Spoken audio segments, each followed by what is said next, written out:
Hello there, and welcome to the Sleepless Scientist, a quiet place where your thoughts can slow down, your breathing can soften, and curiosity becomes something gentle rather than demanding. Tonight, we're going to explore a question that has fascinated humans for centuries, long before neuroscience had a name for it.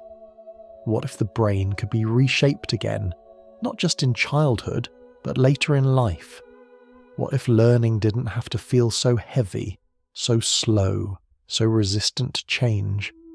And what if the same processes that allow healing and growth also carry hidden risks we don't yet fully understand? Before we drift into that story together, I'll gently invite you, only if you truly enjoy these quiet explorations, to like this video and subscribe. And if you feel like it, leave a comment sharing where you're listening from and what time it is for you right now. It's always comforting to imagine this calm curiosity unfolding across different corners of the world, each of us in our own small moment of stillness. Now, feel free to dim the lights, maybe settle into a comfortable position, and let your attention loosen its grip. If your thoughts wander, that's perfectly fine. We'll be moving slowly, and you can rejoin the story at any point. Tonight's journey is called Rewiring the Brain, the promise and peril of neuroplasticity, and it begins, as many human stories do, with a dream. From the very beginning of recorded history, humans have imagined ways to step beyond the boundaries of their own bodies and minds. In ancient stories, this longing often took the form of magic. A fruit that grants forbidden knowledge, wings that allow a man to rise above the earth, a potion that sharpens the senses and lifts the fog of thought. Even today, long after myths have given way to laboratories and brain scanners, the dream itself has not changed very much. We still wonder what it would be like to think faster, learn more easily, recover more completely after injury, or escape the slow erosion of memory that comes with age.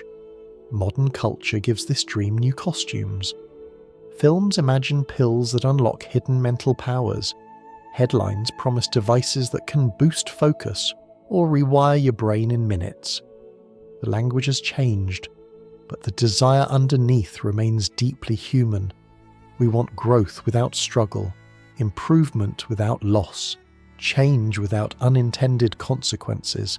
And yet, if you pause for a moment and reflect on your own life, you may notice something curious.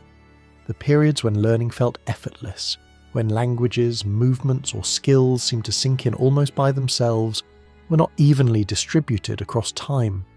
They were clustered, early, fleeting. A child picks up the sounds of a new language simply by hearing them. A young brain learns to balance, to coordinate, to imitate with astonishing speed. Later in life, the same tasks often require deliberate effort, repetition, and patience. Something has shifted, not disappeared, but changed. For a long time, science assumed that this change was irreversible.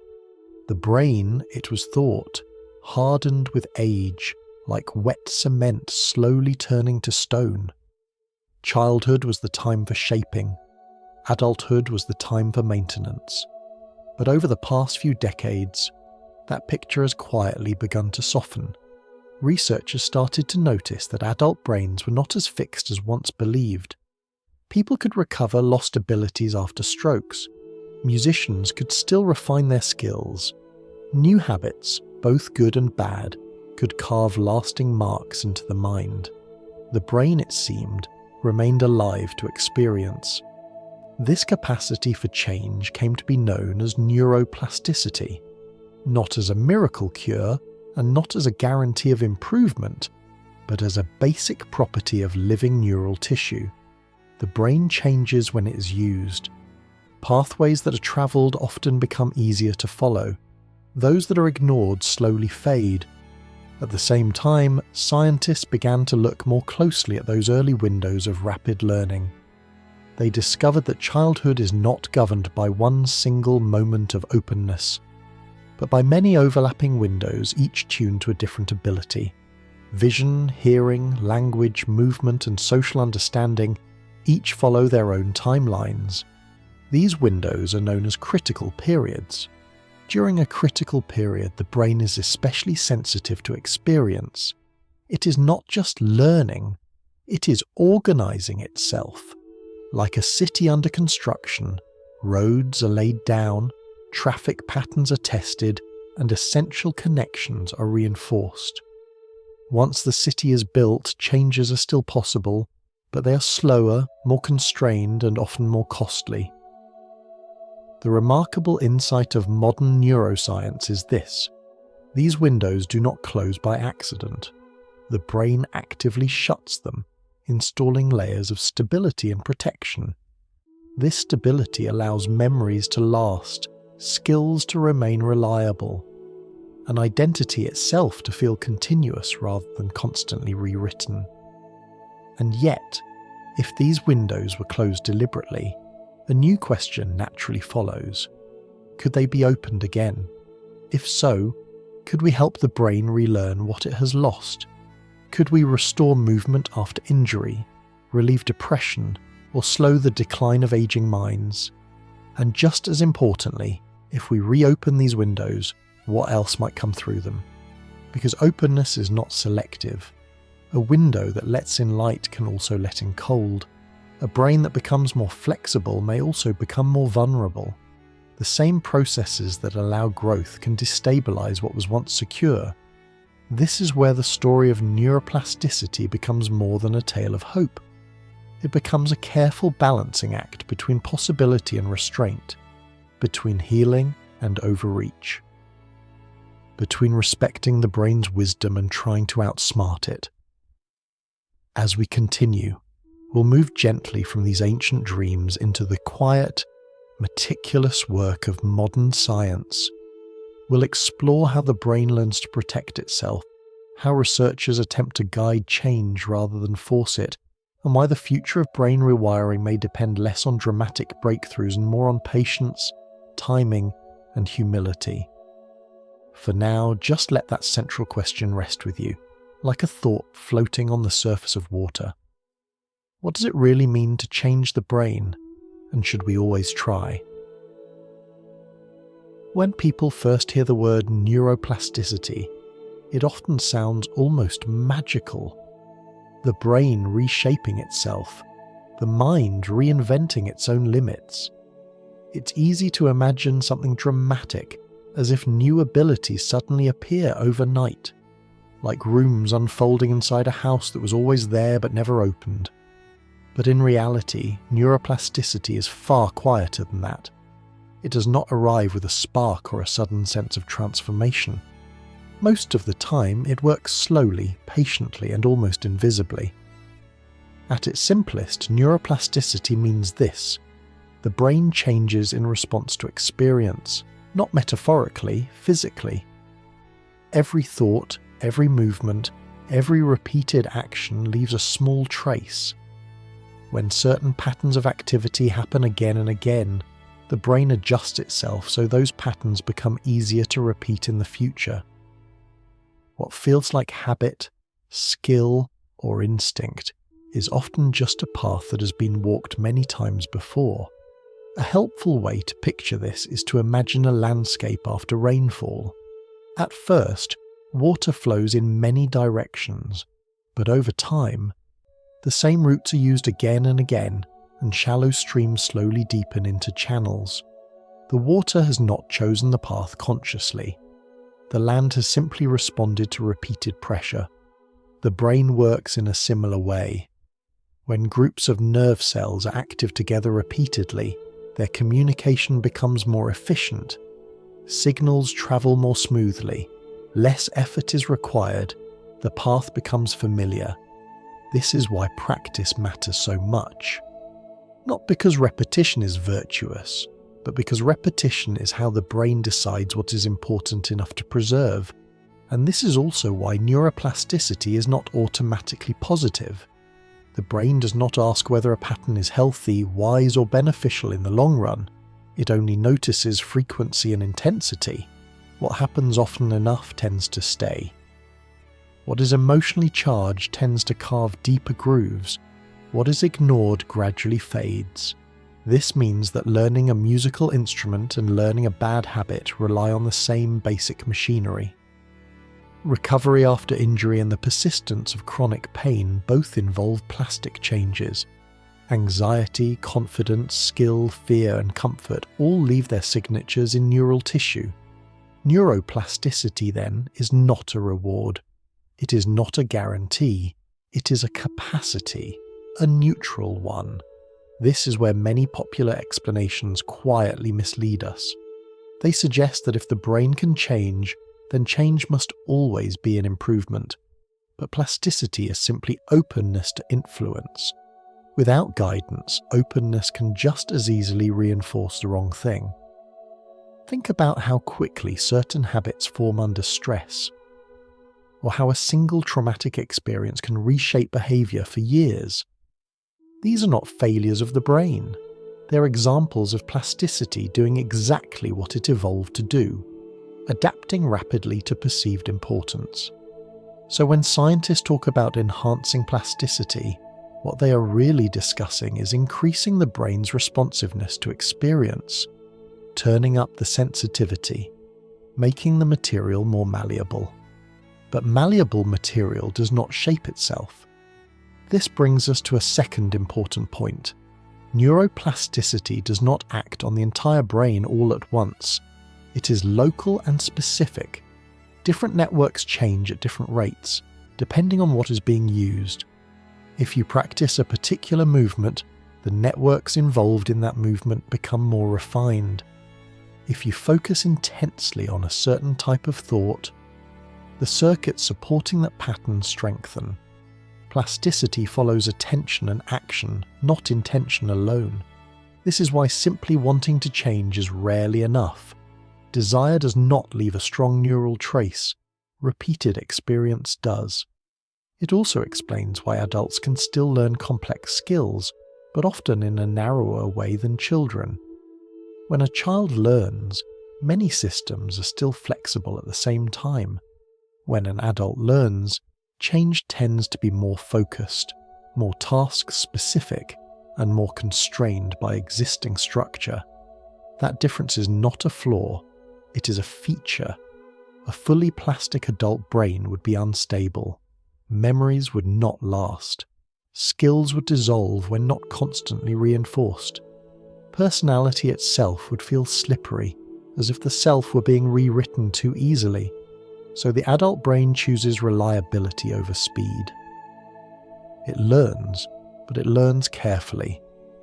This balance between flexibility and stability is one of the brain's greatest achievements. It allows you to adapt to new situations while still remaining recognizably yourself.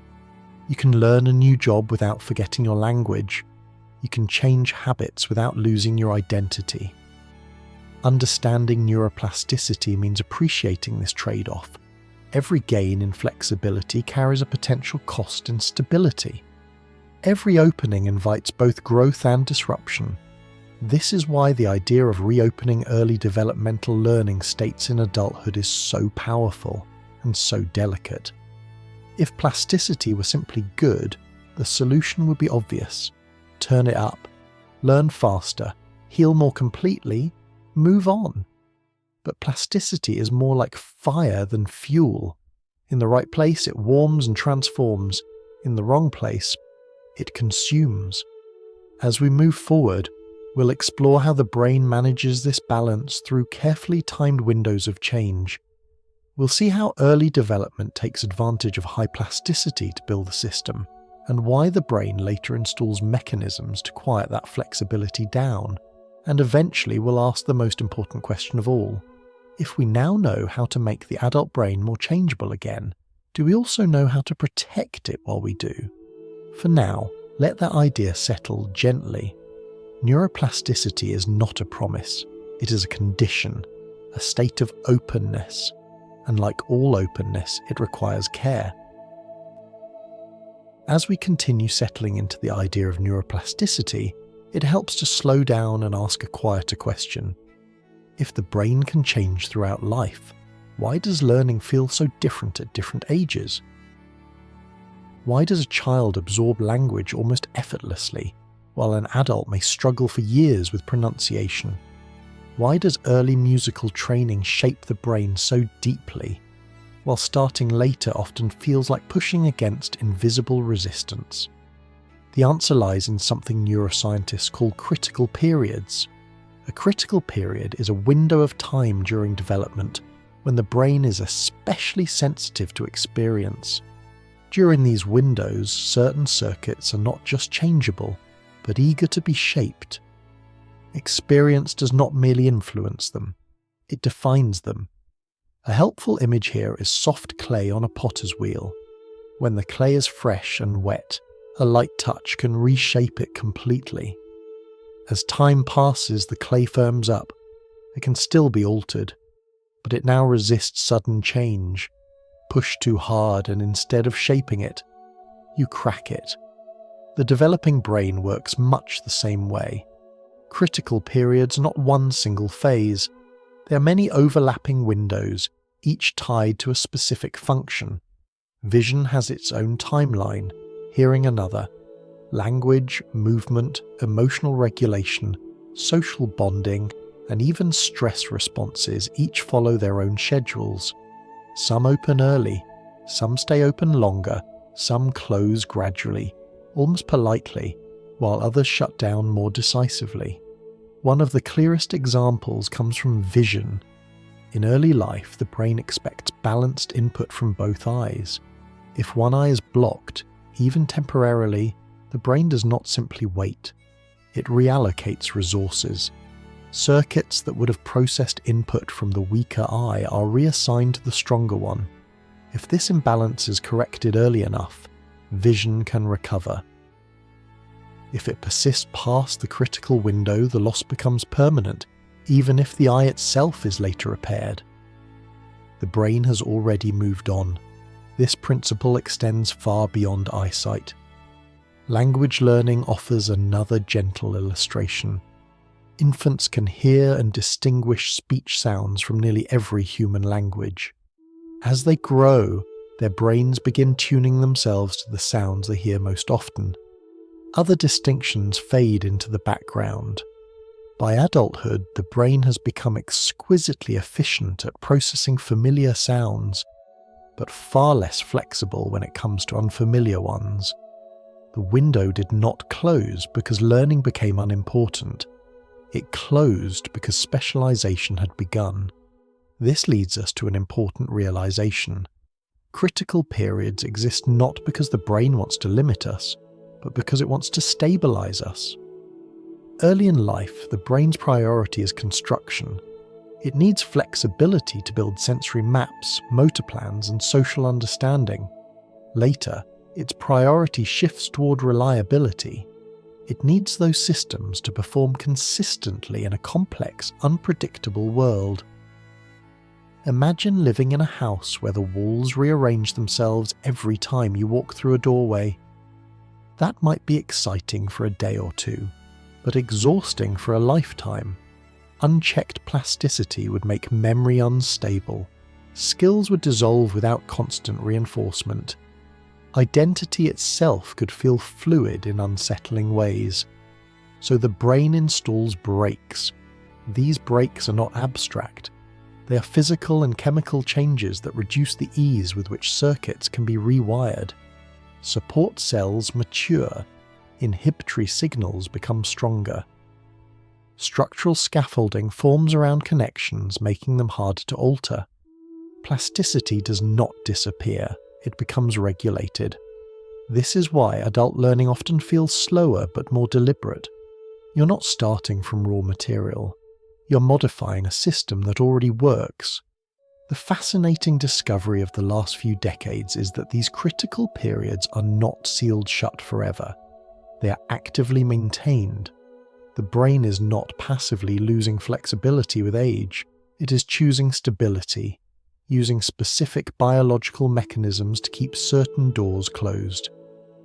And here is where the story becomes both hopeful and unsettling. If the brain closes these windows using identifiable controls, then in principle, those controls can be adjusted. The door might not be locked, it might simply be held shut. In animal studies, researchers have found ways to reopen aspects of critical period like plasticity, not by forcing the brain to relearn everything, but by temporarily easing the brakes that keep circuits stable. This does not return the brain to a childlike state. Instead, it creates a brief, permissive window where experience once again has an unusually strong influence. But before that sounds too promising, it's important to stay grounded. Critical periods are not generic learning boosts. They are specific and contextual. Reopening plasticity in one circuit does not magically improve everything else, and the same openness that allows repair also allows disruption. Think again of the clay. Making it soft enough to reshape also makes it vulnerable to collapse if handled carelessly. This is why the idea of reopening critical periods cannot be separated from the conditions under which that reopening occurs. Experience becomes more powerful during these windows for better or worse. Positive, structured, meaningful input can drive recovery and learning. Chaotic, stressful or poorly designed input can engrave patterns just as deeply. And this brings us to a subtle but important emotional layer of the discussion. Critical periods are not just about skill, they're about who we become. Early experiences shape not only perception and movement, but trust, fear, attachment, and expectation. Reopening deep developmental flexibility later in life raises questions that extend beyond medicine. What happens if we loosen the structures that hold long-established patterns in place? What happens to habits of thought, emotional reflexes, or sense of self? The science is still careful here, and rightly so. The goal is not to return adults to a blank slate, but to offer carefully controlled opportunities for repair where the system has been damaged. As we move forward, we'll explore how researchers are attempting to reopen these windows safely, temporarily and locally, and we'll see why experience, context, and guidance matter far more than any single technique. For now, it's enough to understand this. Critical periods are not lost opportunities. They are choices the brain makes in the name of stability, and learning how to negotiate with those choices may be one of the most delicate challenges neuroscience has ever taken on. As the idea of critical period settles in, a gentle question naturally arises. If openness helps the brain learn so quickly early in life, why would it ever choose to give that up? Why would a system built for adaptation deliberately narrow its own flexibility? At first glance, this seems counterintuitive. We tend to associate learning with improvement, and improvement with progress. More change should mean more possibility. Yet the brain tells a different story, one shaped by survival rather than speed. To understand this choice, it helps to imagine the brain not as a student, but as a builder.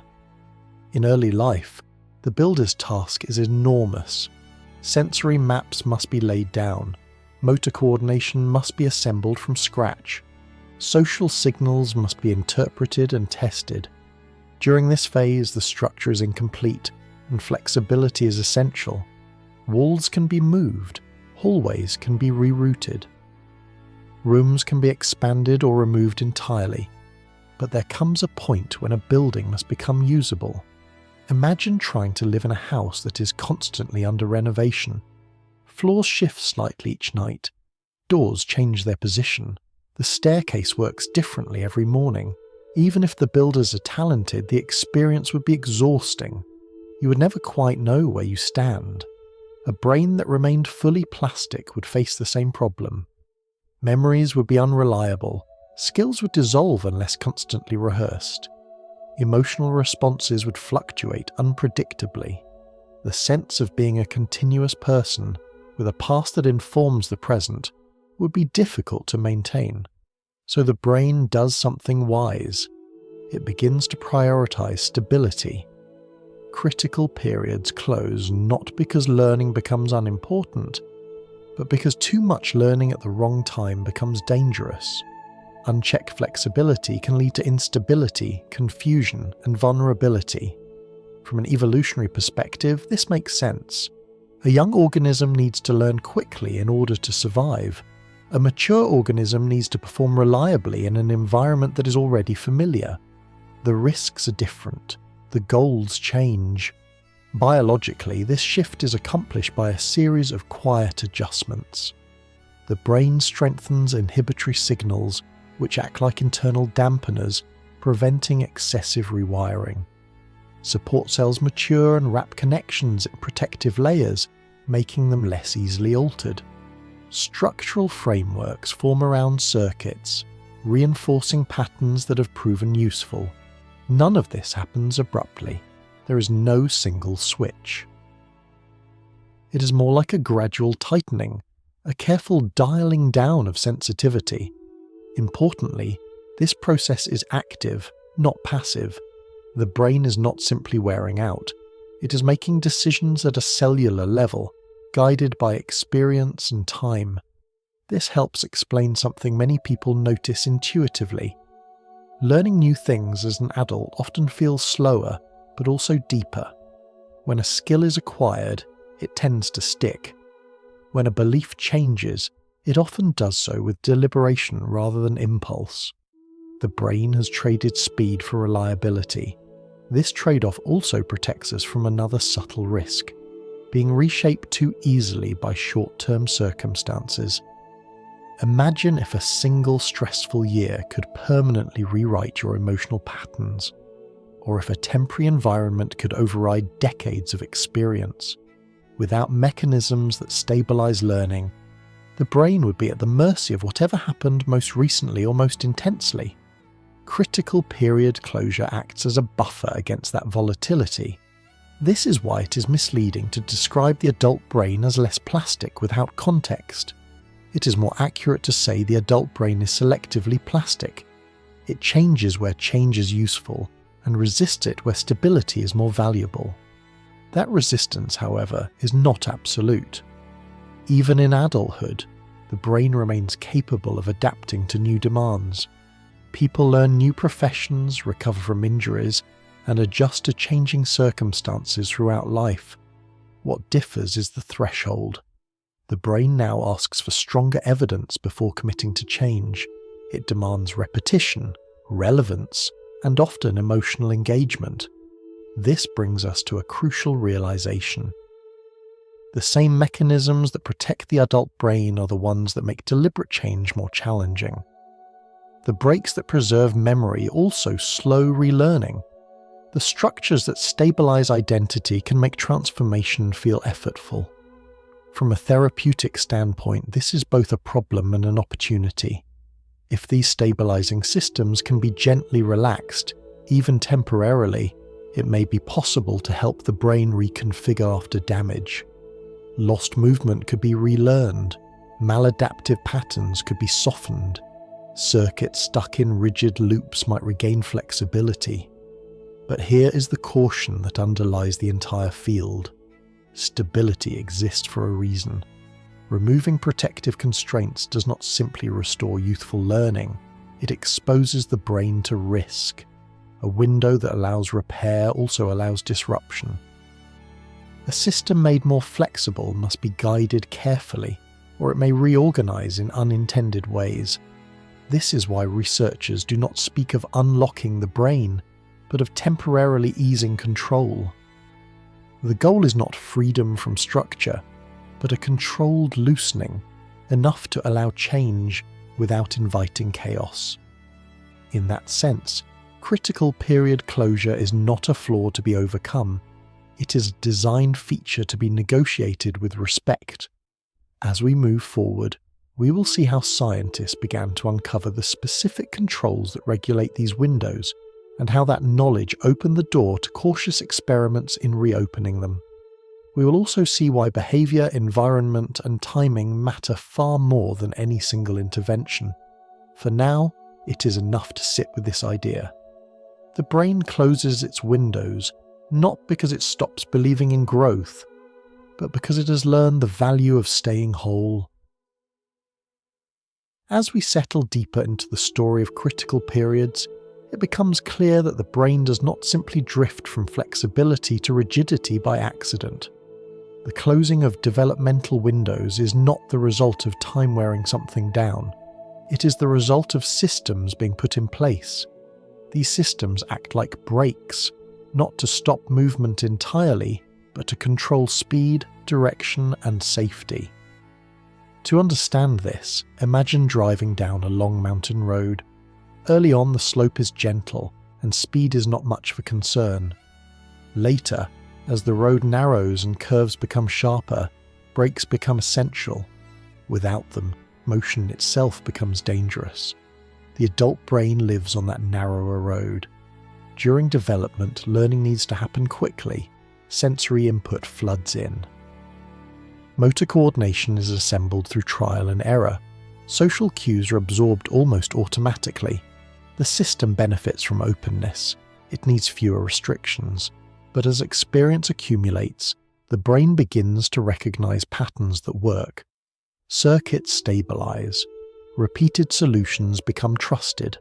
At that point, unrestricted change becomes less useful and potentially harmful. This is where the brain's braking systems quietly emerge.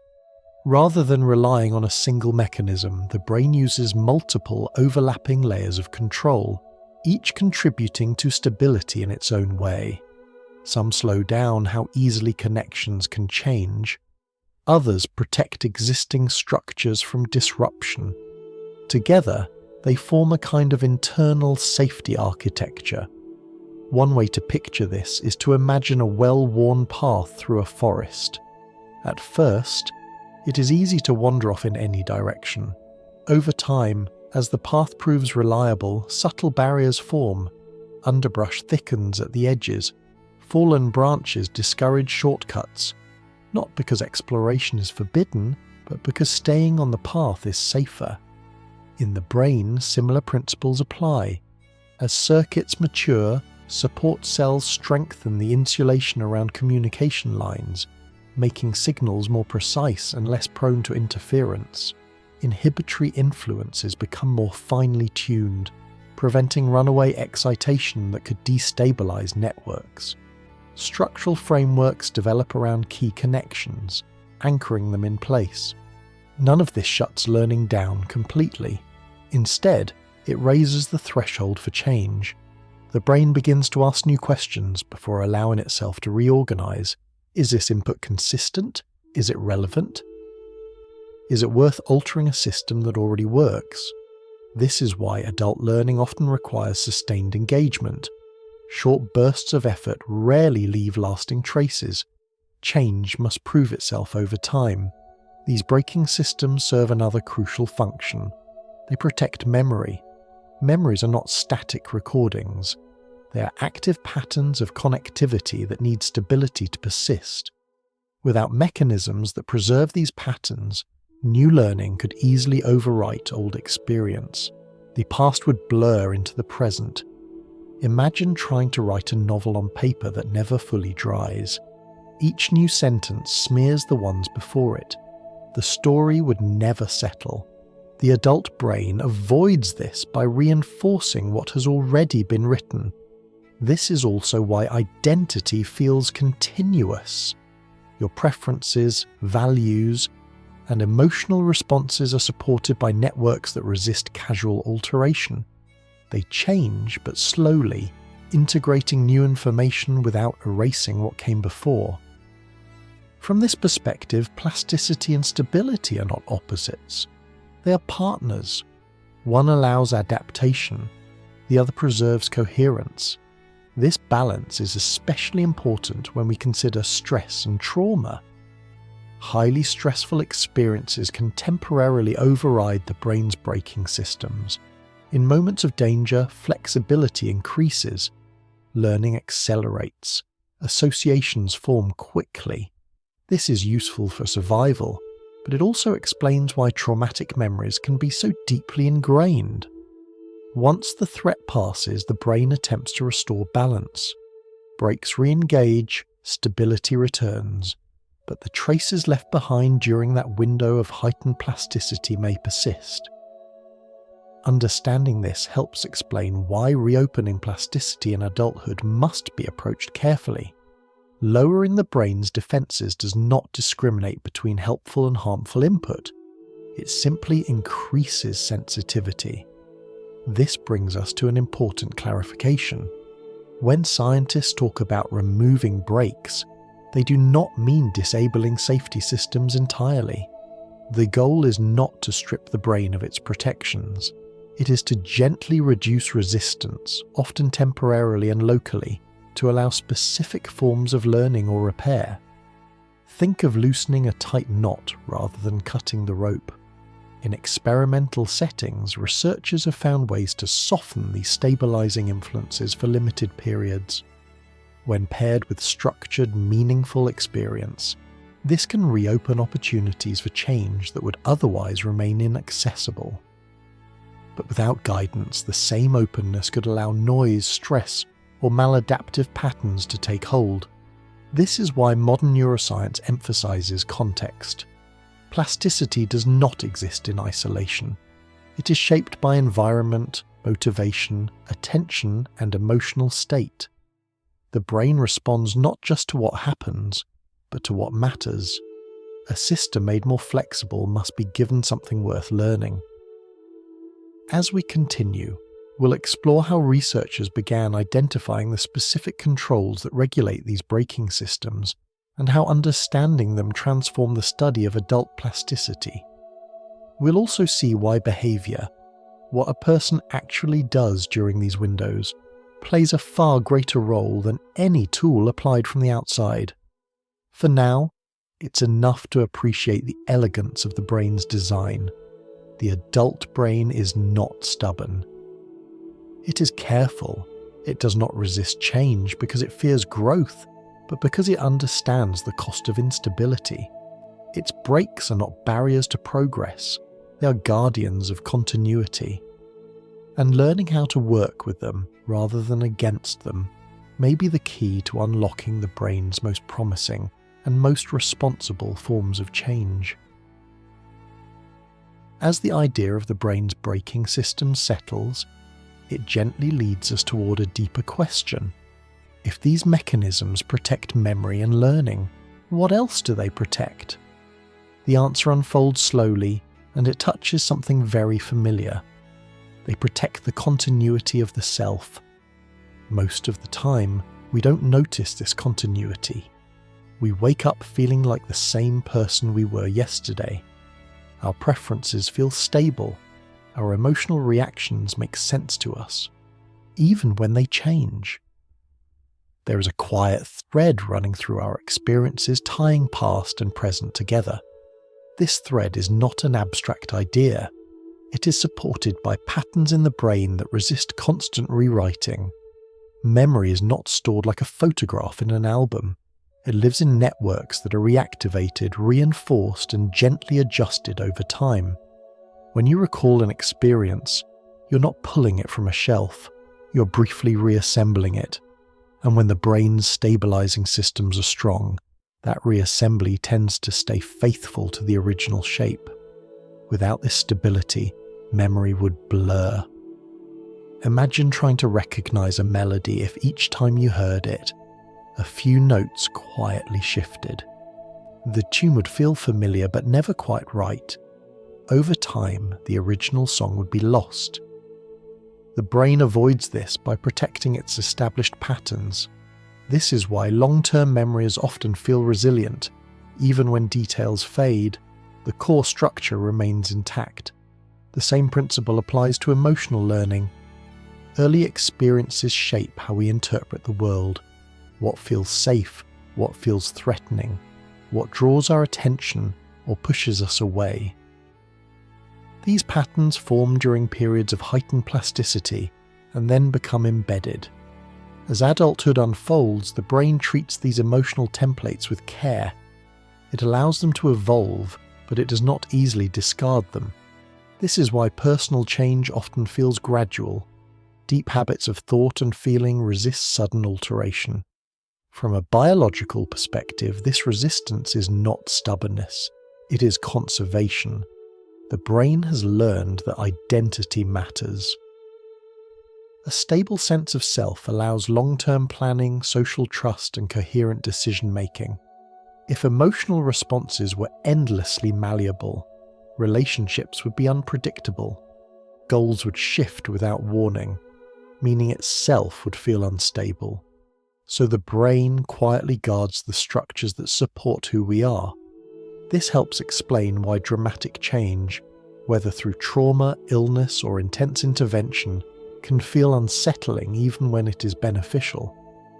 When deeply rooted patterns shift, the experience is not just cognitive, it is existential. People recovering from major neurological events often describe a subtle sense of unfamiliarity with themselves. Loved ones notice changes in temperament or priorities. These shifts are rarely absolute, but they reveal how closely identity is tied to neural stability. This is where discussions of reopening plasticity move beyond technical possibility and into ethical terrain. If we deliberately loosen the brain's stabilizing systems, even temporarily, we are not just adjusting performance, we're increasing the brain's openness to redefinition. That does not mean identity will dissolve, but it does mean the ground becomes softer. In therapeutic contexts, this softness can be healing. For someone trapped in rigid, maladaptive patterns, chronic pain, severe depression, persistent fear, greater flexibility may allow the brain to relearn safety, agency, or movement. But flexibility cuts both ways. During periods of heightened plasticity, the brain becomes more sensitive to context. Stress, expectation, and environment leave stronger impressions. Supportive conditions can guide change in positive directions. Chaotic or poorly designed conditions can reinforce exactly the patterns one hopes to escape. This is why timing and guidance matter so much. In early development, the environment naturally provides structure. Caregivers, routines, and social cues offer consistent input. In adulthood, that scaffolding must be intentionally created. Without it, reopening plasticity risks amplifying whatever happens to be present rather than what is truly needed. This brings us to a subtle but important distinction. Plasticity does not decide what to become. It only increases the brain's responsiveness. Direction comes from experience. Meaning comes from context. The brain's braking systems, then, are not obstacles to growth. They are filters. They help the brain weigh which changes are worth integrating deeply and which should remain temporary. When those filters are relaxed, the responsibility shifts outward to the environment, the intervention, and the intention behind it. This is why modern neuroscience increasingly emphasizes behavioral guidance over brute force manipulation. Tools that alter the brain's state must be paired with experiences that deserve to leave a lasting mark. It is also why the promise of quick cognitive upgrades is misleading. Lasting change is never just about access, it is about integration. As we move forward, we will explore how scientists learn to identify the specific biological mechanisms that hold these stabilizing systems in place, and how that knowledge opened the door to carefully controlled experiments in reopening plasticity. But before we do, it is worth pausing here, in this quieter space.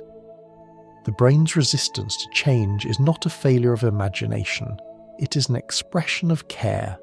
It protects not only what you know, but who you have become through knowing it. Any attempt to rewrite the brain must reckon with that fact. Because changing the brain is never just about learning something new.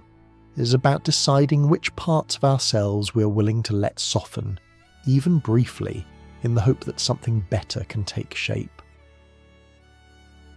For much of the 20th century, the story of the brain felt settled. Childhood was the era of growth. Adulthood was the era of maintenance. Aging was the era of decline.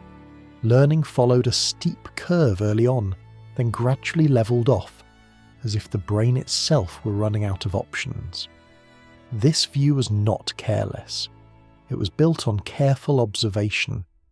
Certain abilities, once lost early in life, could not be restored later, even when the original physical problem was fixed.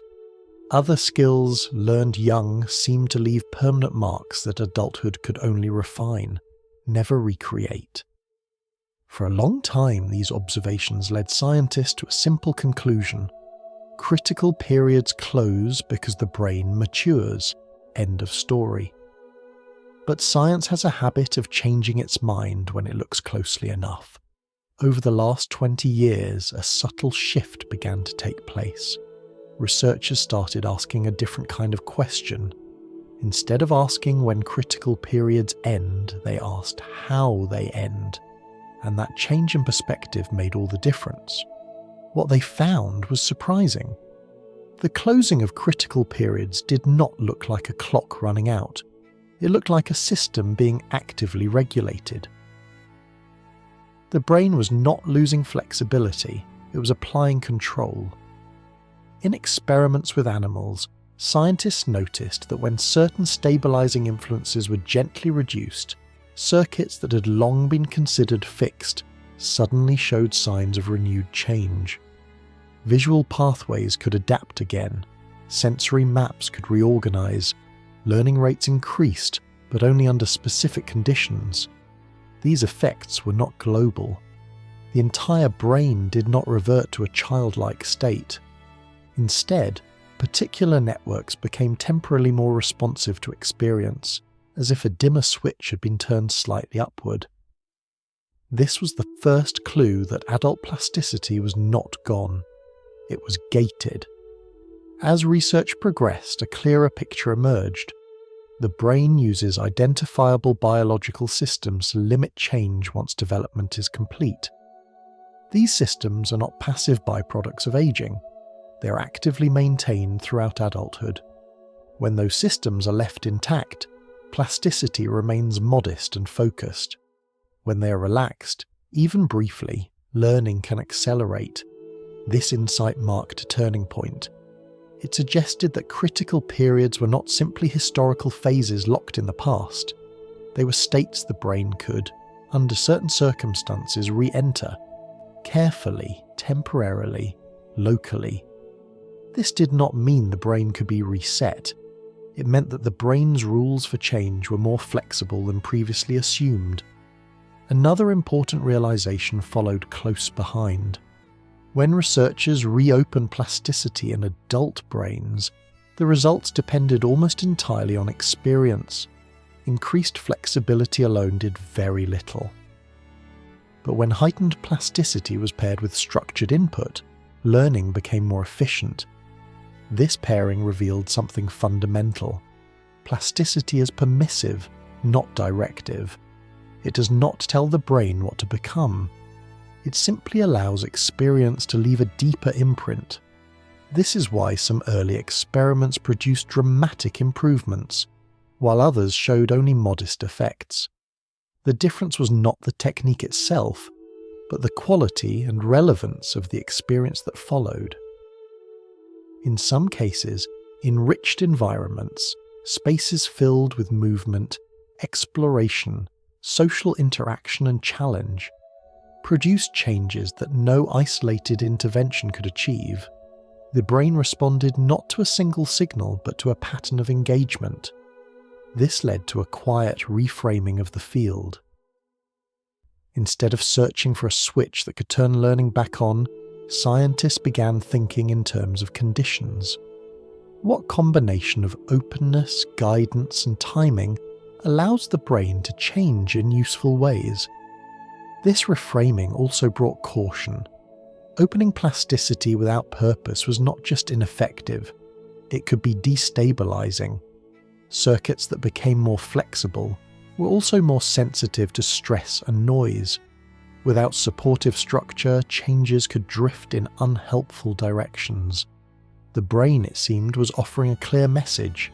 If you ask me to change, show me why. This insight also reshaped how researchers thought about recovery after injury. It became clear that the brain does not wait passively for healing. It actively reorganizes itself, often entering a brief state of heightened flexibility after damage. During this time, experience carries unusual weight.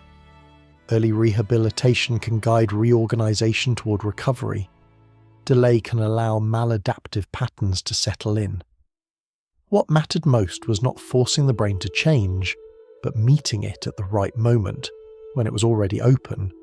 Over time, this understanding began to ripple outward, influencing how scientists approached learning, therapy, and even mental health. Rather than treating plasticity as a resource to be extracted, it became something to be negotiated. This shift also tempered some of the early excitement. The more researchers learned, the clearer it became that reopening critical periods was not a universal solution. Effects were often specific, sometimes subtle, and highly dependent on context. There were no shortcuts to mastery, no reliable ways to boost all forms of learning at once. And yet the promise remained real. For conditions where the brain had become too rigid, where maladaptive patterns dominated and change was painfully slow, even a small increase in flexibility could make a meaningful difference. The challenge was no longer whether plasticity could be reopened, but how to do so responsibly. As we move forward, we'll explore the tools scientists began to develop to guide this process. Methods that do not replace experience but amplify it. Techniques that respect the brain's need for structure even as they invite change. For now, it's enough to recognize the quiet revolution that took place. In the last 2 decades, neuroscience did not discover how to make the brain young again. It discovered something more subtle and perhaps more important. The adult brain is not closed, it is carefully held. And learning how to work within that balance may be one of the most promising paths forward in understanding and helping the human mind. When the brain is injured, something remarkable happens. Not immediately and not dramatically, but quietly and purposefully. The brain shifts its priorities. Systems that normally guard stability loosen their grip. Circuits that resist change become more receptive. For a brief time, the brain enters what can be thought of as an emergency repair mode. This response is not a miracle. It does not guarantee recovery, but it reveals something important. Plasticity is not gone in adulthood. It is conditional. After events such as stroke, trauma, or loss of sensory input, the brain recognizes that its existing structure is no longer serving it well. The patterns that once worked can no longer produce the desired outcomes. Movement fails, sensation becomes distorted, communication between regions breaks down. In these moments, stability becomes less valuable than adaptation. So the brain does what it has always done in times of need. It opens itself just enough to allow reorganization. This opening is not global. The entire brain does not become flexible all at once. Instead, specific regions near the site of injury or involved in the loss function become more sensitive to experience. Connections loosen. Alternative pathways become more accessible. Dormant routes may begin to carry traffic. You can imagine it like a city after a bridge collapse. Traffic does not stop entirely. It reroutes. Side streets become main roads. Intersections that were once quiet suddenly matter. But there is a crucial detail here. This repair window does not stay open for long. In animal studies, researchers observed that there is a limited period after injury when training has an unusually strong effect. Early intervention leads to better recovery. Delay allows rigid, inefficient patterns to settle in, making later progress much harder. Timing, it turns out, is not just helpful, it is decisive. This finding reshaped how scientists thought about rehabilitation. Recovery was no longer simply a matter of effort. It became a matter of when that effort occurred. Training during this window does not just strengthen muscles or improve coordination, it actively shapes how the brain reorganizes itself. Useful patterns are reinforced, inefficient ones are discouraged. Miss the window, and the brain closes ranks again. Stability returns. But now it stabilizes whatever patterns have taken hold, good or bad. This insight carries an important lesson. Plasticity opened by injury is not a reward, it is a response to crisis. The brain does not reopen these windows because it wants to improve performance. It does so because it must adapt to survive. This distinction matters, especially when we consider whether similar windows should be opened deliberately in healthy brains. Injury-induced plasticity is not the same as developmental plasticity. It borrows some of the same tools, but it is guided by a different purpose. The goal is not to build a system from scratch, but to salvage and reroute what remains. And because this state exists to solve an urgent problem, it carries risk. During periods of heightened plasticity after injury, the brain is more vulnerable. Stress, confusion, and poor training can leave deeper scars. Pain can become chronic. Maladaptive compensations can solidify, locking in inefficient solutions. This is why rehabilitation is not simply about doing more. It is about doing the right things at the right time, under the right conditions. In some experiments, animals that received intense training too early fared worse than those given gentler guidance. In others, lack of training allowed harmful patterns to dominate. The window demanded care, not force. These findings challenge a common assumption. More plasticity is not always better. Plasticity is like a freshly healed fracture. It is flexible, but fragile. Support matters. Alignment matters. Stress in the wrong direction can cause lasting deformity. This idea also helps explain why spontaneous recovery sometimes plateaus. As the brain stabilizes its new configuration, opportunities for major reorganization diminish. Improvement becomes incremental again. The emergency mode has done its job.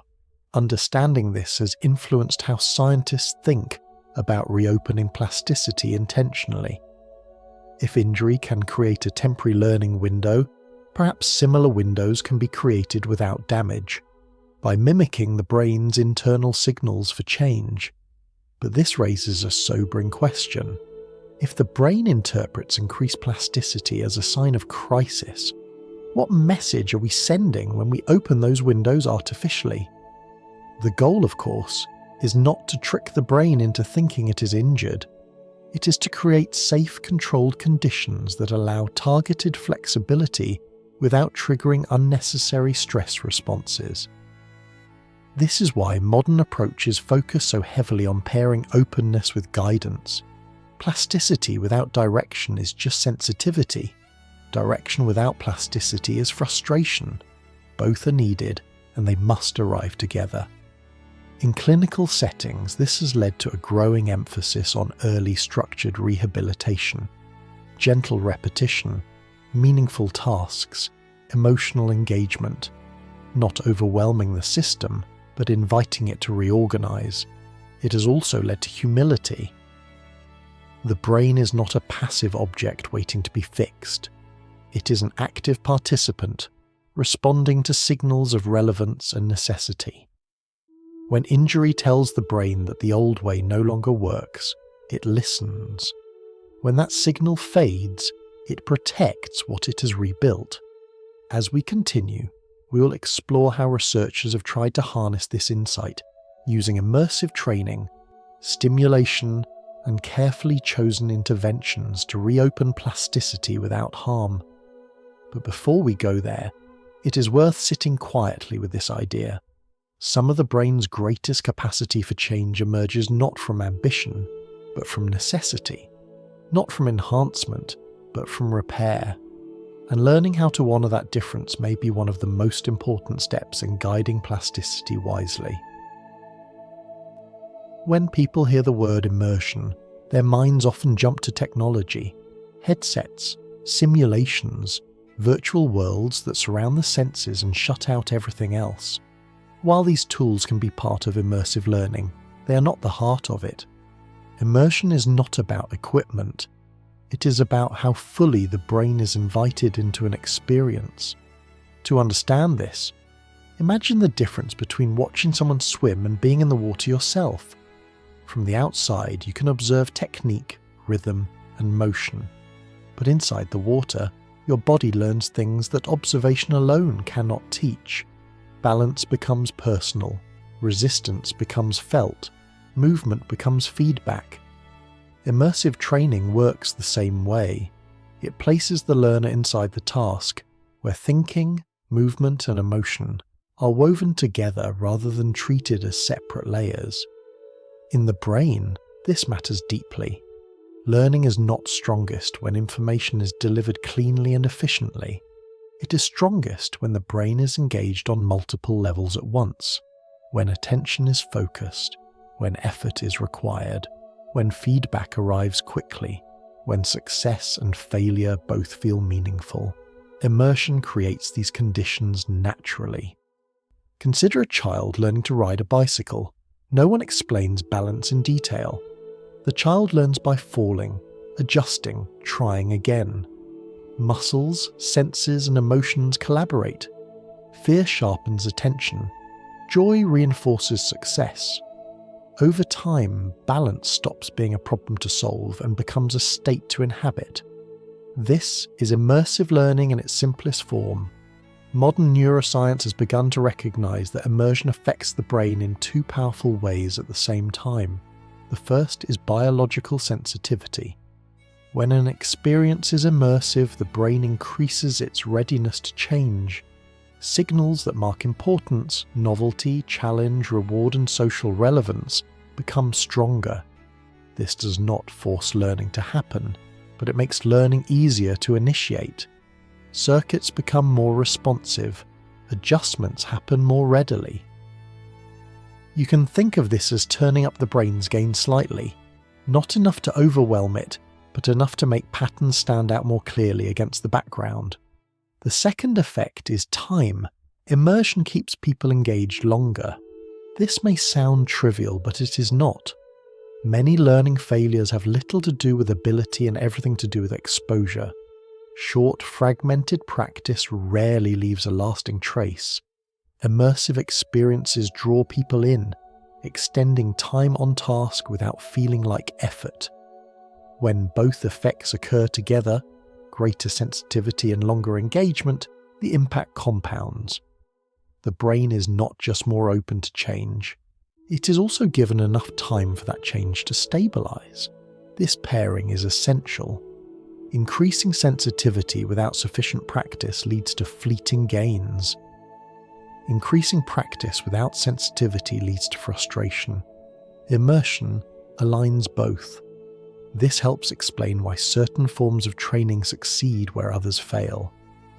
In rehabilitation, for example, immersive games that combine movement, feedback, and motivation often outperform repetitive exercises done in isolation. Patients are not just repeating motions, they are participating in meaningful action. Their attention is anchored, their emotions are involved, their brains receive a clear message: this matters. The same principle applies to learning music, sports, or complex skills. Practice embedded in context, sound, movement, timing, social interaction, reshapes the brain more effectively than drills stripped of meaning. Importantly, immersion does not require intensity in the sense of exhaustion. It requires presence. An activity can be gentle and still immersive if it holds attention and provides feedback. It can be demanding and still ineffective if it feels disconnected or purposeless. This distinction matters when we talk about reopening plasticity. Immersive training does not create change on its own. It creates conditions for change. It gives the brain a reason to invest resources in adaptation.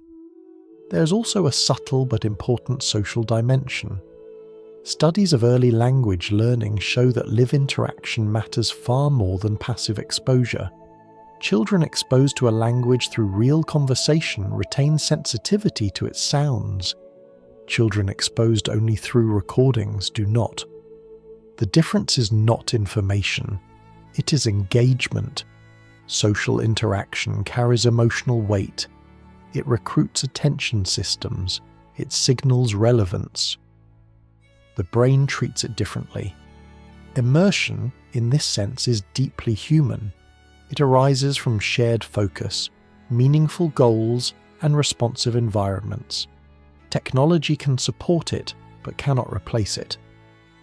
This understanding also helps explain why immersive training must be designed carefully. Because immersion increases sensitivity, it amplifies whatever patterns are present. If the task reinforces poor strategy, the brain may optimize the wrong thing. If frustration dominates, avoidance may strengthen. If stress overwhelms, learning may narrow instead of expand. Immersion magnifies direction, not wisdom. This is why structure matters. Clear goals, gradual challenge, immediate feedback, emotional safety. These elements guide plasticity toward useful outcomes. Without them, immersion risks becoming noise. As researchers began applying immersive principles to adult learning and recovery, they noticed something encouraging. When done well, immersion does not feel like forcing change.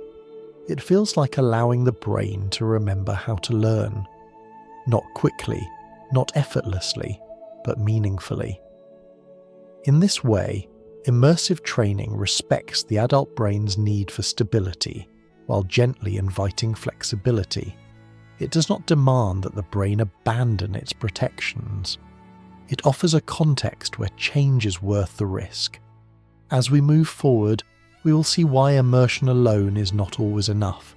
Dose matters, timing matters, and without guidance, even the most engaging experience can drift into narrow specialization.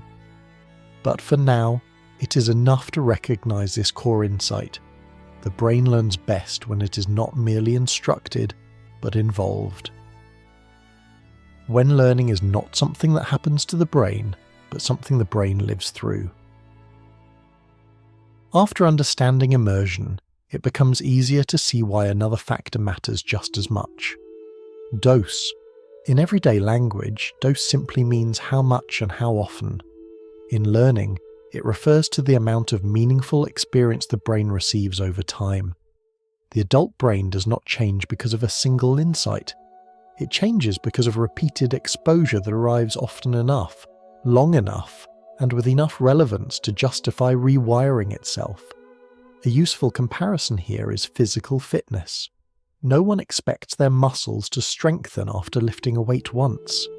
Even lifting it enthusiastically is not enough. The body requires repetition, gradual challenge, and recovery.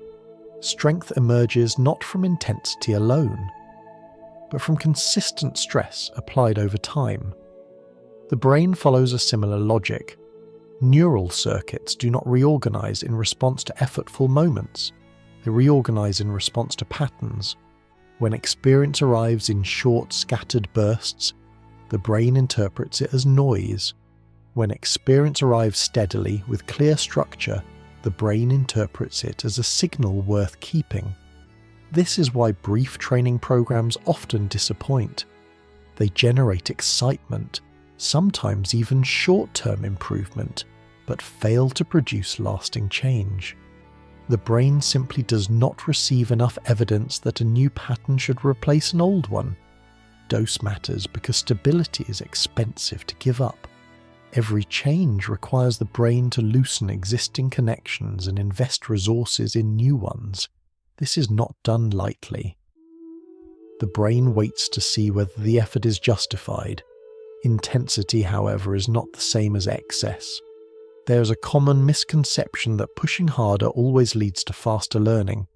In reality, pushing too hard can backfire. Overwhelming intensity increases stress, narrows attention, and reduces flexibility. Learning becomes brittle rather than adaptable. Effective dose sits in a middle range, enough challenge to engage, enough repetition to reinforce, enough rest to allow consolidation. This balance is especially important when plasticity is temporarily increased. During windows of heightened openness, experience carries more weight. Small inputs leave deeper traces. This can be beneficial when training is well designed, but harmful when it is poorly structured. This brings us to an important and often overlooked idea: the task-specific trap. When the adult brain learns, it tends to optimize exactly what it practices, and little else. If you train speed without accuracy, speed improves while errors persist. If you practice a compensation instead of the underlying skill, the compensation becomes more efficient, while the original deficit remains. If learning occurs under artificial constraints, performance improves only within those constraints. This is not a failure of plasticity. It is plasticity doing precisely what it was asked to do. In childhood, critical periods allow for broader changes. Learning during these windows often improves general capacity, not just narrow performance. Vision sharpens across contexts. Language learning supports communication more broadly. Motor coordination generalizes.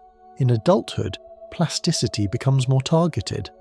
This means that reopening critical period-like flexibility without careful task design risks strengthening the wrong thing. The brain becomes better at exactly what it experiences, even if that experience is suboptimal. Rehabilitation offers clear examples. Patients who rely heavily on compensatory movements may regain function quickly, but often at the cost of long-term efficiency. The brain learns the workaround and stabilizes it. Later attempts to restore original movement patterns face greater resistance. This is why guided practice matters so much. Training must not only be immersive and repeated, it must be aligned with the desired outcome. Otherwise, increased plasticity simply accelerates the wrong solution. Another subtle aspect of dose is duration. Short bursts of intense training can produce noticeable gains, but these gains often fade. Longer programs, even at moderate intensity, tend to produce changes that persist. The brain values consistency over drama. This is particularly relevant when considering technologies or interventions that promise rapid transformation. Without sustained experience, even increased plasticity has nowhere to settle. Think of writing in sand near the shoreline. A strong mark can be made quickly, but without repeated reinforcement, the tide erases it. Writing on firmer ground takes longer, but the message lasts. Dose also interacts with motivation. Extended practice is only effective if the learner remains engaged. This is where immersion supports dose. Immersion does not reduce the amount of work required. It makes the work tolerable, sometimes even enjoyable. This combination, adequate dose, appropriate intensity, meaningful engagement, is what allows plasticity to translate into lasting change. And this brings us back to a central theme. The adult brain is not inefficient. It is selective. It demands proof before it commits. It asks for consistency before it reorganizes. It values reliability over speed. When we respect these principles, learning becomes more predictable and more durable. When we ignore them, we often mistake temporary gains for genuine change. As we move forward, we will explore tools that attempt to support this process by gently amplifying the brain's readiness to learn. But those tools do not replace dose. They only make dose more effective. For now, it is enough to hold on to this idea. Change does not arrive because we ask for it. It arrives because we show, again and again, that it is worth the cost. As scientists began to appreciate how carefully the brain regulates its own flexibility, a natural question followed. If experience shapes the brain, could we gently adjust the brain's readiness to respond to that experience? This question gave rise to a family of techniques often grouped under the idea of gentle brain stimulation. These approaches do not involve surgery, implants, or direct rewriting of neural circuits. Instead, they aim to subtly shift the brain's internal state, making change slightly easier under the right conditions. It helps to begin with a simple metaphor. Brain stimulation is not a composer. It is a volume knob. It does not write the music. It does not choose the melody. It does not decide what will be learned. It only changes how loudly existing signals are heard. When the volume is turned up just a little, patterns that were already present become clearer. Learning that was already underway may proceed more smoothly, but if there is no music playing, no meaningful experience, no structured practice, turning the knob does nothing useful. This distinction is essential. Much of the public imagination treats brain stimulation as a tool that can directly insert skills or erase limitations. In reality, its effects are modest and highly dependent on context. On its own, stimulation produces little lasting change. Paired with training, however, it can sometimes make that training more effective. The brain, in this sense, remains firmly in charge. Gentle stimulation works by slightly shifting the balance of activity in targeted regions. It can make neurons a bit more responsive, or make networks a bit more willing to adjust. These changes are subtle. They do not override the brain's organization. They simply make certain forms of learning more likely to take hold during practice. This is why precision, in the way people often imagine it, is not the goal. These methods do not target individual neurons. They influence broader areas, creating a temporary environment that favours adaptation. The specificity comes not from the stimulation itself, but from what the person is doing while the brain is in that state. If practice is well designed, stimulation can enhance its effects.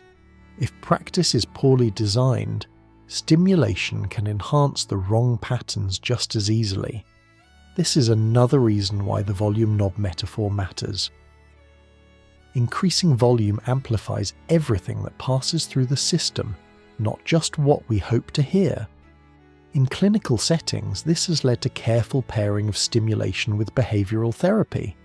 For example, stimulation might be applied while a person practices a movement they have lost, or while they engage in guided cognitive exercises. The stimulation does not teach the movement or the thought. It simply lowers the effort required for the brain to adjust in response to practice. Even then, effects are typically small to moderate. They vary widely between individuals.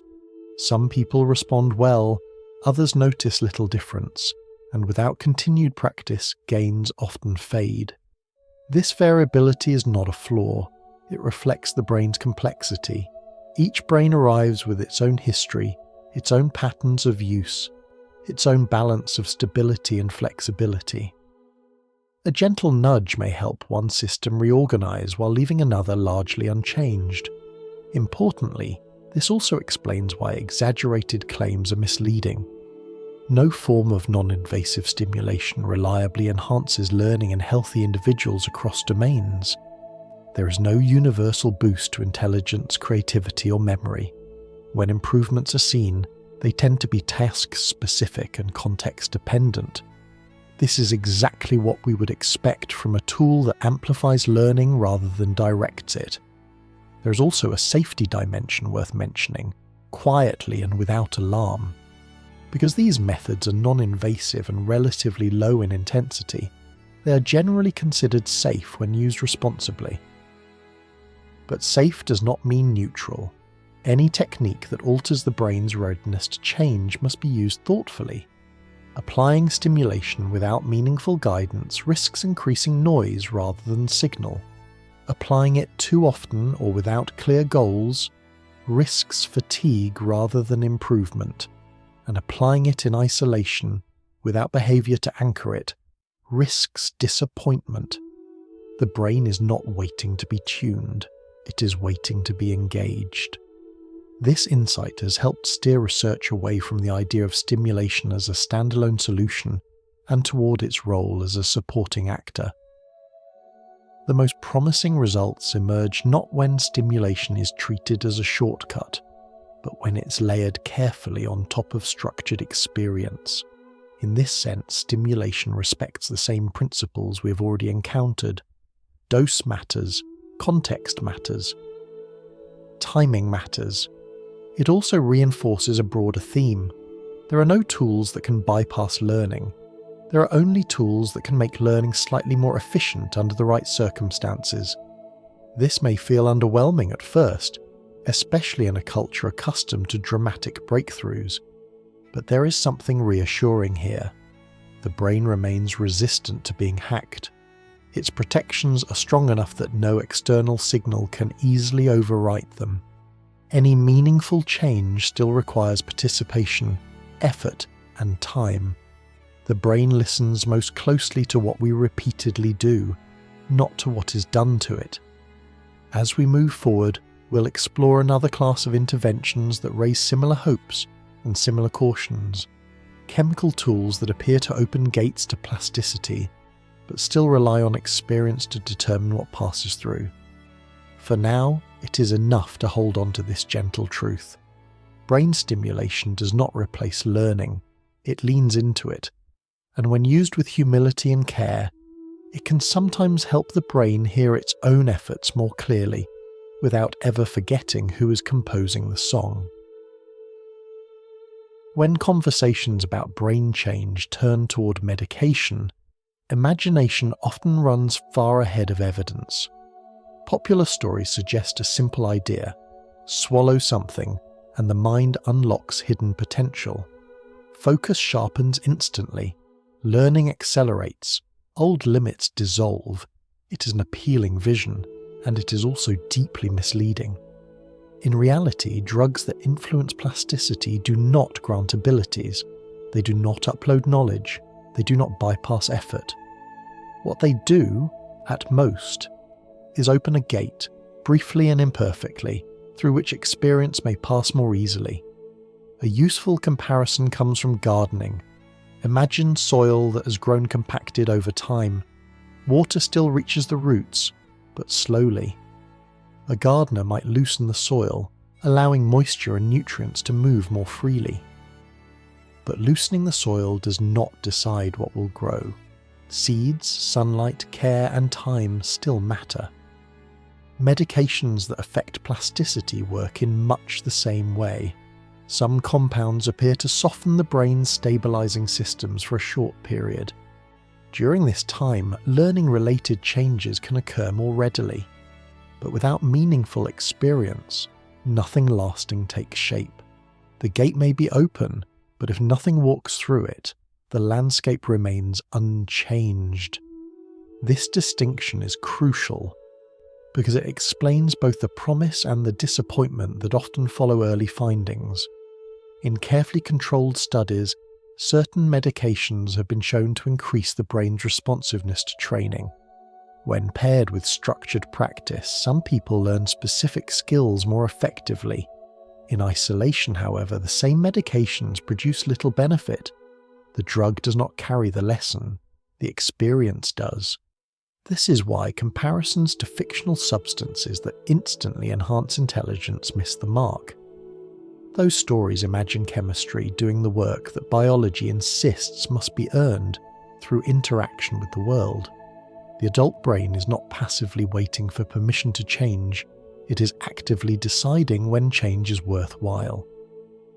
From this perspective, it becomes clear why effects are often narrow rather than global. A medication may help reopen plasticity in a particular system, but it does not dissolve the brain's overall selectivity. Improvements tend to appear where training is focused and conditions are supportive. This is not a flaw, it is a safeguard.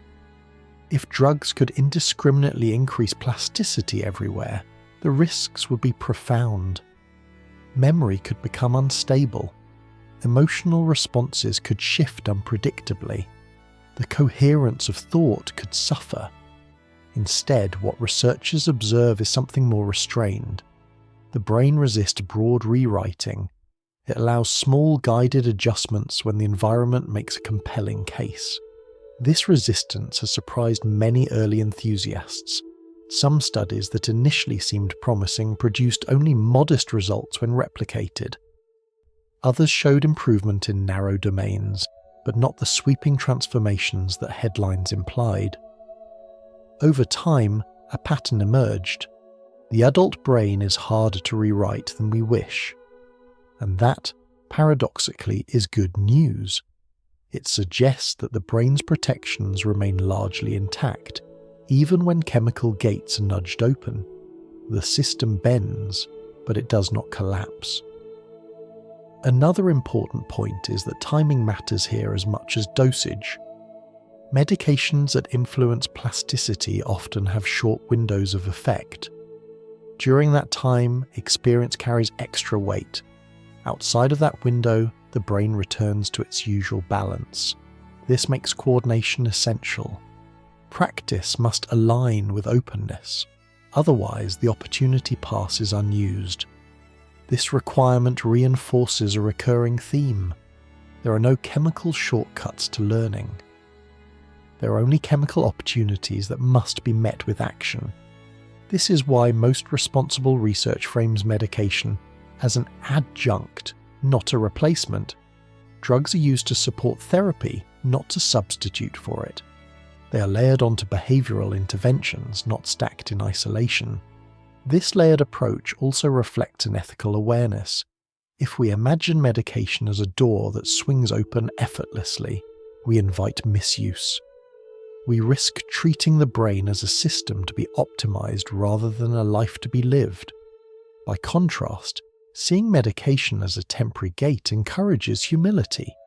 It acknowledges that change is possible, but never automatic. There is also a deeper lesson here about disappointment. When chemical tools fail to produce dramatic enhancement, it can feel like a letdown. But that disappointment reveals something important about our expectations. We often hope for transformation without participation. The brain does not share that hope. It insists on collaboration. In therapeutic contexts, this insistence can be empowering. It reminds us that recovery is not imposed from the outside. It emerges from engagement. Medication may make the path smoother, but it cannot walk it for us. As we prepare to move into the discussion of risks and limits, it is worth pausing on this idea. The most striking feature of adult neuroplasticity is not how easily it can be unlocked, but how carefully it remains guarded. Even when chemistry intervenes, the brain retains its values. Stability still matters. Meaning still matters. Experience still rules. Drugs can open the gate, but they do not choose the destination. And in that restraint there is a quiet kind of wisdom, one that asks us to slow down, to pair opportunity with intention, and to remember that lasting change is never something we simply take. It is something we practice into being. As we move beyond the tools designed to encourage change, it becomes important to pause and look at the other side of the picture. Plasticity is often spoken about with excitement, even hope, but openness has a quieter companion: vulnerability. Whenever the brain becomes more flexible, it also becomes more impressionable. Patterns settle more easily. Experiences leave deeper marks. And while this can accelerate learning or recovery, it can also amplify stress, confusion, and instability. To understand this, imagine opening a window in a quiet room. Fresh air enters. Light brightens the space, but the same opening also allows in cold drafts, dust, and noise. Whether the room becomes more comfortable or more chaotic depends on the conditions outside. Plasticity works in much the same way. When stabilizing systems are relaxed, even slightly, the brain becomes more responsive to whatever is present. Supportive input can guide reorganization in healthy directions, but adverse input can imprint itself just as readily. This sensitivity is not accidental. It is the same mechanism that allows rapid learning early in life. The difference is context. In childhood, the brain expects a certain kind of environment. Caregivers provide structure. Routines offer predictability. Social feedback helps guide emotional development. The world may be imperfect, but it is often buffered. In adulthood, those buffers are not guaranteed. Stress becomes chronic rather than temporary. Environments become more complex and less forgiving. Responsibilities multiply. When plasticity increases under these conditions, the brain may absorb signals that are not meant to guide long-term change. This helps explain why periods of intense stress can leave lasting effects. During prolonged stress, the brain shifts into a more adaptive, flexible mode. Learning accelerates, not because the situation is enriching, but because it feels urgent. Unfortunately, urgency is not selective. An anxious environment teaches anxiety. A threatening context reinforces vigilance. A chaotic routine ingrains fragmentation. The brain adapts to what it believes it needs to survive. This is why reopening plasticity must be approached with care. It is not enough to make the brain more changeable. One must also consider what the brain is changing in response to. Another layer of fragility comes from the systems that normally protect the brain. During stable periods, certain structures help shield neurons from metabolic stress and excessive excitation. When plasticity increases, these protections may be temporarily reduced. This does not cause immediate harm, but it does raise sensitivity. You might think of it like removing padding from delicate equipment during maintenance.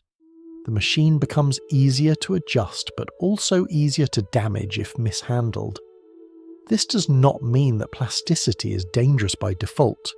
It means that plasticity demands stewardship. In therapeutic settings, this insight has reshaped how interventions are designed.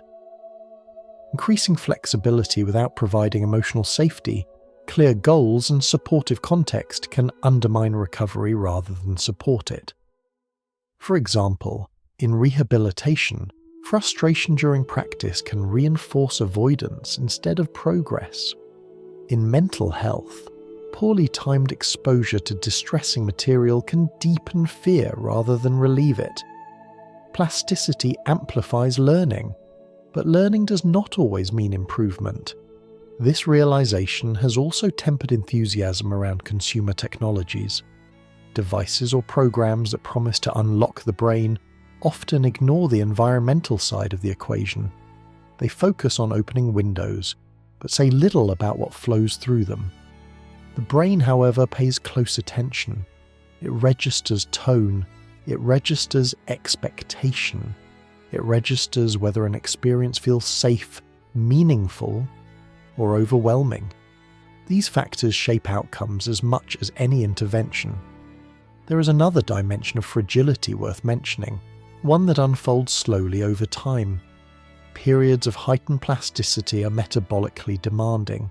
Rewiring circuits requires energy. Maintaining flexible states places stress on cells that are otherwise protected by stability. Over short periods, this cost is manageable.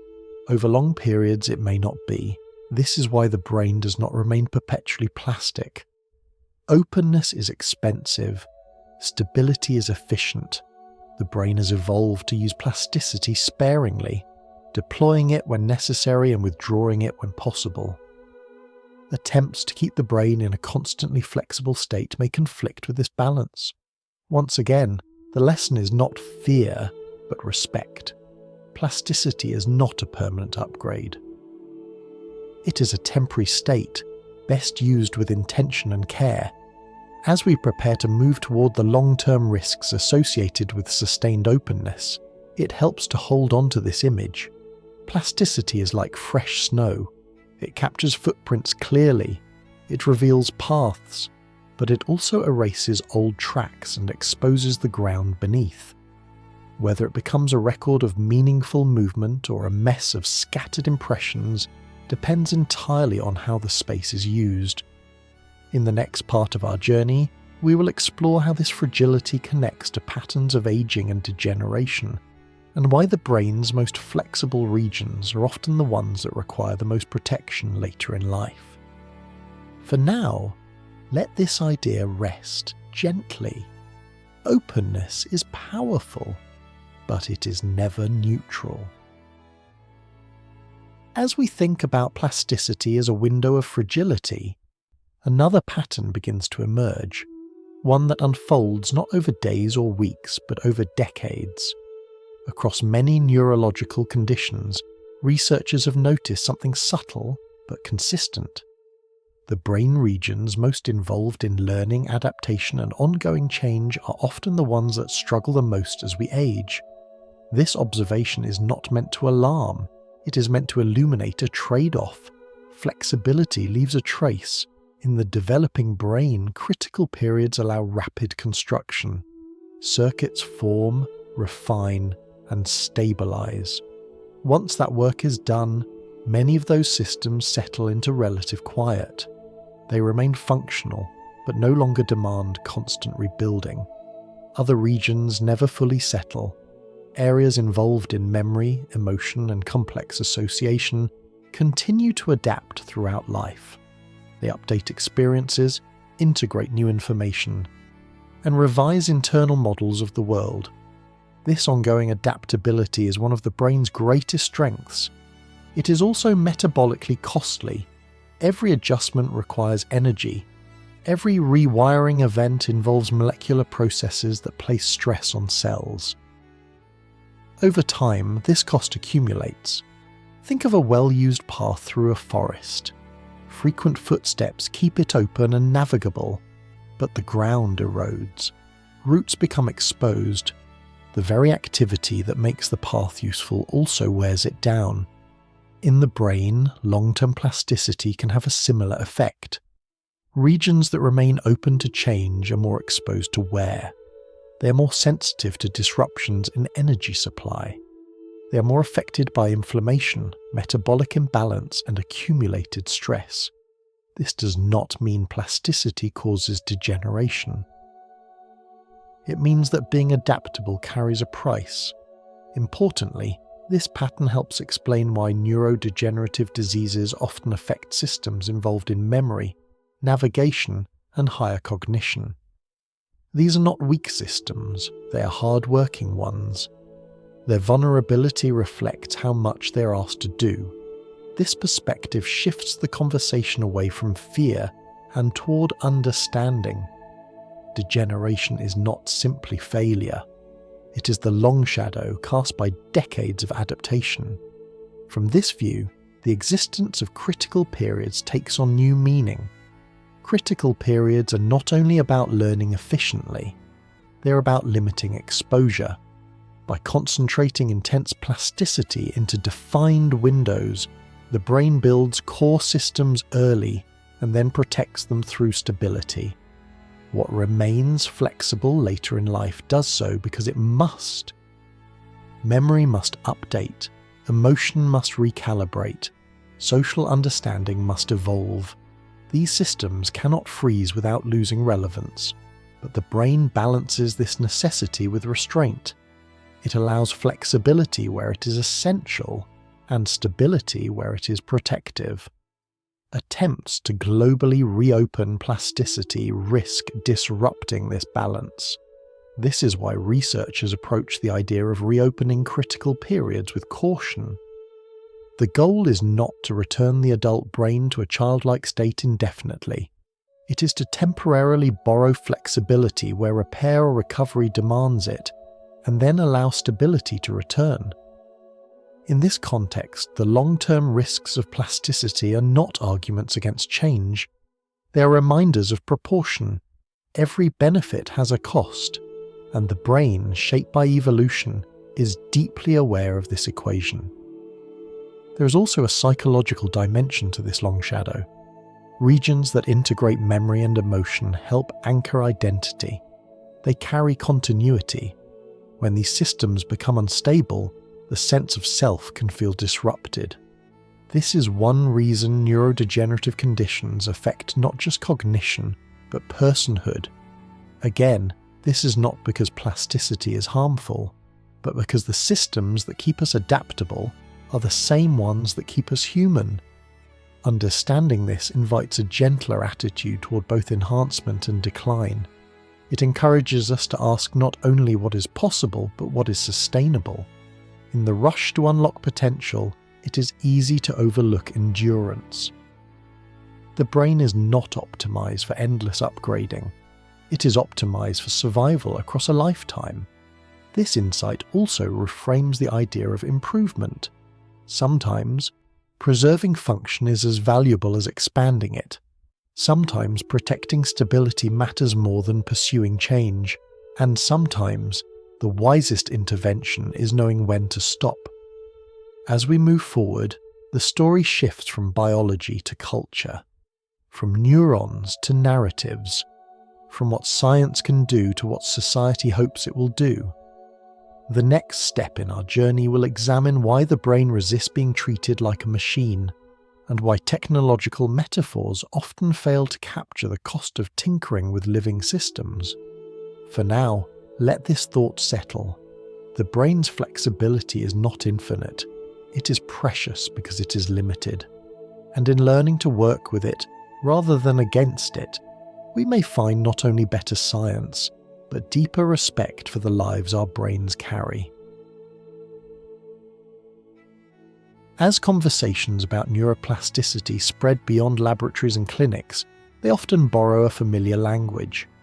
The brain is described as hardware. Learning becomes software. Stimulation is an update. Medication is a patch. With the right tools, it seems the system should be optimizable. This metaphor is convenient and deeply incomplete. Computers are designed to be overwritten. Their memory is separate from their identity. A program can be replaced without altering what the machine is. When something goes wrong, a reset restores order. The brain does not work this way. Every memory, skill, and habit is embedded in the same tissue that carries emotion, motivation, and sense of self. There is no clean separation between function and meaning. To change how the brain operates is also to change how it feels and values. This is why the brain is harder to hack than silicon. When engineers modify a computer, the machine does not resist. When we attempt to modify the brain, resistance is the default. Stability is not a bug. It is a feature shaped by survival. The brain evolved to protect continuity. If every experience rewrote core systems easily, identity would fragment. Memories would destabilize. Learning would dissolve into noise. The brain's reluctance to change quickly is what allows a person to remain recognizable across years. This resistance is often mistaken for inefficiency. From the outside, it can look like stubbornness. Why does learning slow with age? Why does improvement require so much repetition? Why don't small interventions produce dramatic results? The answer is simple and humbling. The brain is not optimized for speed. It is optimized for trustworthiness. Before it commits to change, it asks whether the new pattern will last, whether it will be useful beyond the immediate moment, whether it aligns with existing goals and values.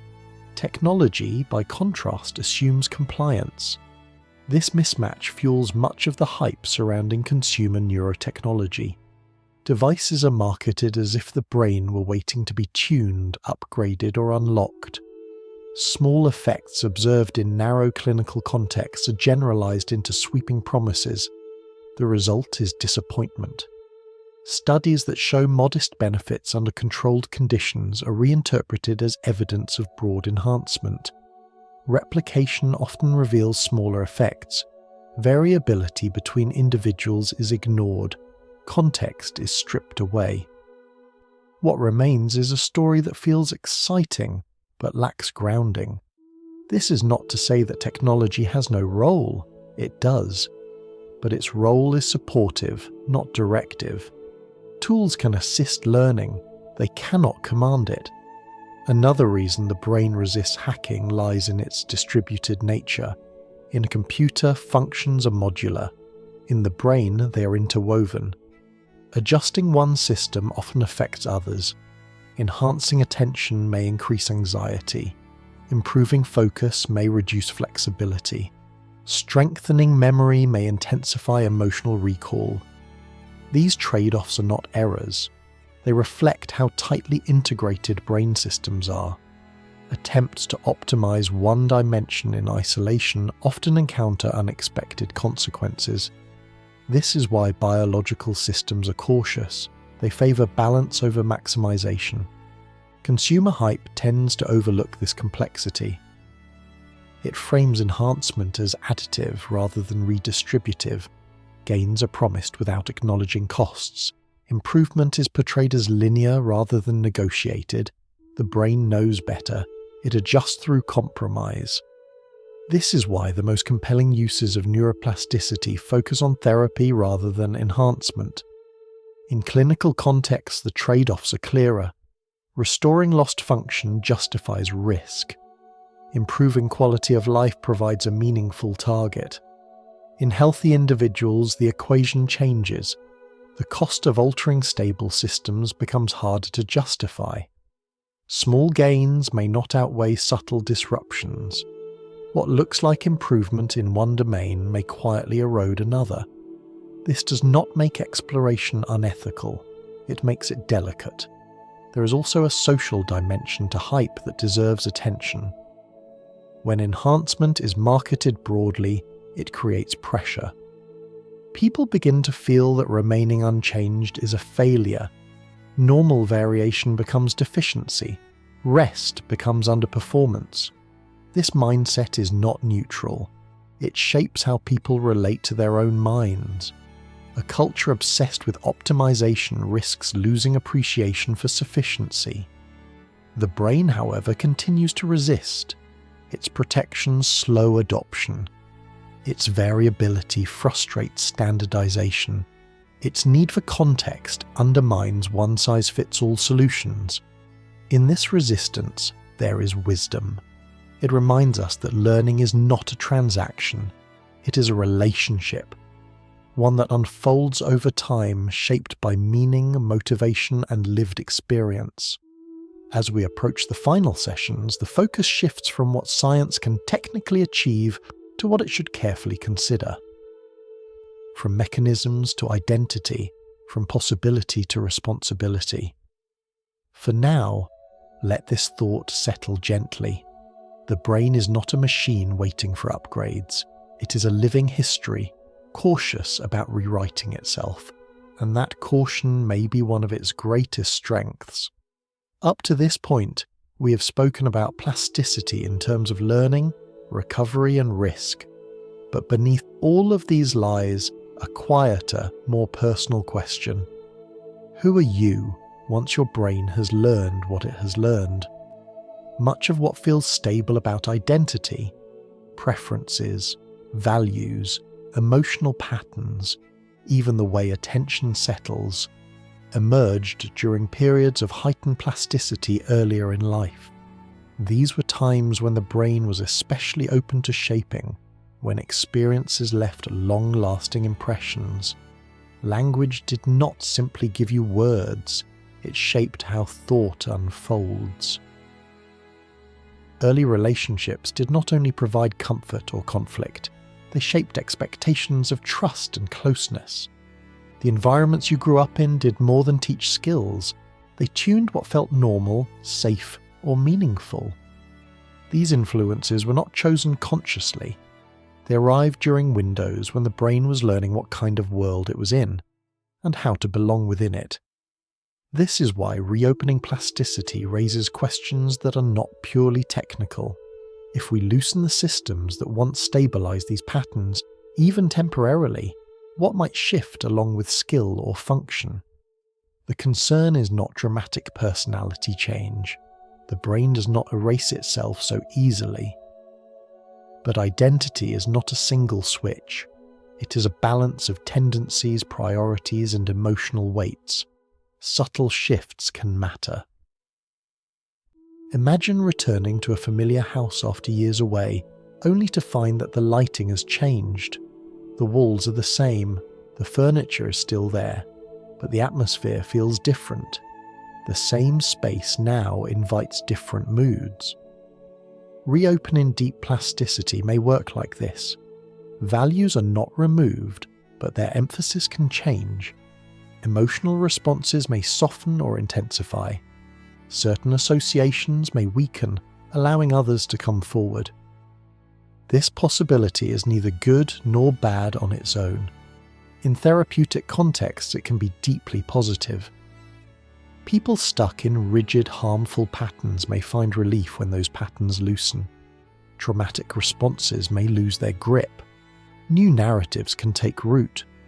But the same openness also requires care. Identity is not just an outcome of learning, it is a stabilizing force. It helps the brain decide what matters. When the anchor shifts even slightly, the experience can feel disorienting. This is why ethical discussions around plasticity often emphasize guidance over control. The question is not whether the brain can change. It always can to some degree. The question is how to support change without undermining continuity. One helpful way to think about identity is not as a fixed object, but as a story the brain tells itself over time. This story evolves, but it depends on coherence. Sudden, unintegrated changes can feel like interruptions rather than growth. When plasticity is reopened carefully, within supportive environments and clear goals, the brain has a chance to update its story gently. New chapters can be added without tearing out old ones. When plasticity is reopened without context, the story risks becoming fragmented. This concern becomes more pressing when enhancement, rather than healing, is the goal. In therapy, the aim is often restoration, returning function, easing suffering, expanding agency. In enhancement, the aim is optimization, becoming faster, sharper, more capable. The brain treats these goals differently. Healing aligns with the brain's existing priorities. It restores balance. Enhancement asks the brain to reweight its values, often without clear necessity. This is not impossible, but it is less predictable. It is also deeply personal.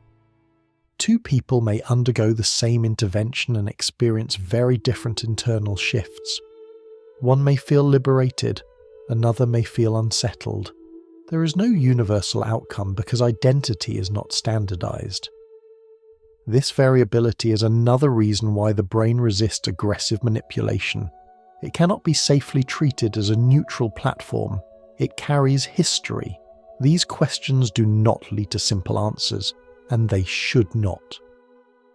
Rather than offering firm conclusions, the science invites reflection.